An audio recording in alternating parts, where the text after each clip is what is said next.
Angelo! You look like you've got the weight of the world on your shoulders.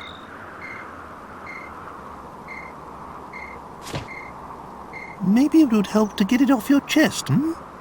Not that I want to force you, mind.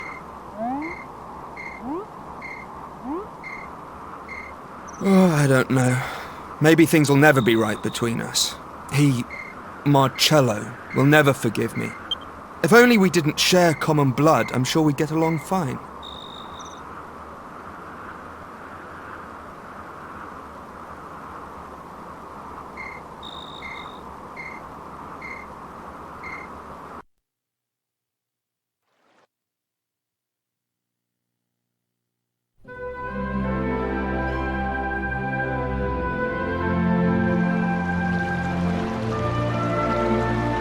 Abbot Francisco was always well known around these parts for his benevolence.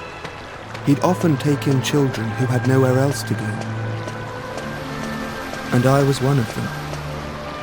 My parents were well off, part of the aristocracy. But then they both died. All of a sudden, I was left with no family and no money. The Abbey was the only place I could go.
You're new here, aren't you? Are you here to join the brothers? Have you come all on your own? Oh, you must be exhausted. Where are your things? Is that all you've got? My mummy and daddy died, so I don't have many things, and I don't have anywhere else to go. You sound a lot like me. But there's no need to worry. Abbot Francisco and all of us will be your family from now on. What? Let's go and find the abbot. Come on now, don't cry. Why don't you tell me your name? Angelo.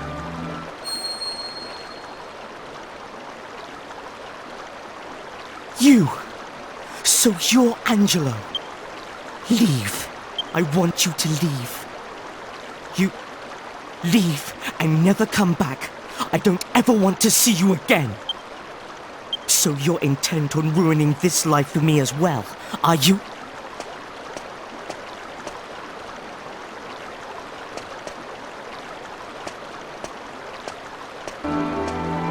Marcello was the golden boy of the Abbey. He studied hard and had a bright future ahead of him. But when it came to me, his attitude wasn't so positive. I'm so sorry, child. I'm sad to say I heard that little exchange.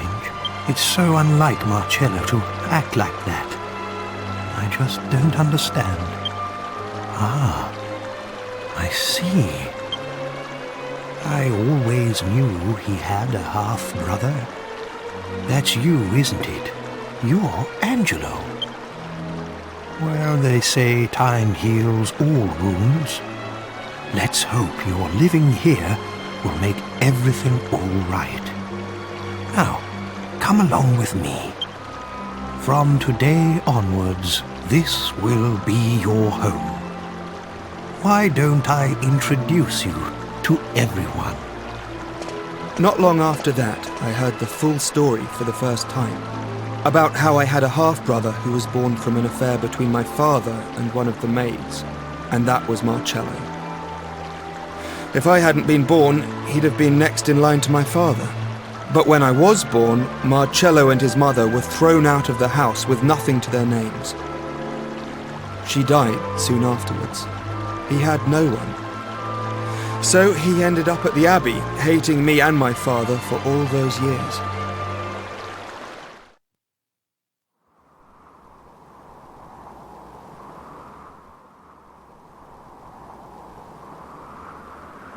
Quite a bombshell, don't you think? I was so young and innocent then, too. The whole thing hurt more than you can imagine. Still, c'est la vie.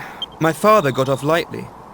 He did just what he wanted and then died, and left me to take the consequences. I'm the only one left for Marcello to hate now. In a way, I can't say I blame him, and it was probably good that we lived together. At least it gave him someone to take it all out on. It certainly added a bit of spice to the humdrum life at Myella Abbey, anyway. Angelo, I'm so... This story's gone on long enough. Look, it's nearly daybreak. Wait!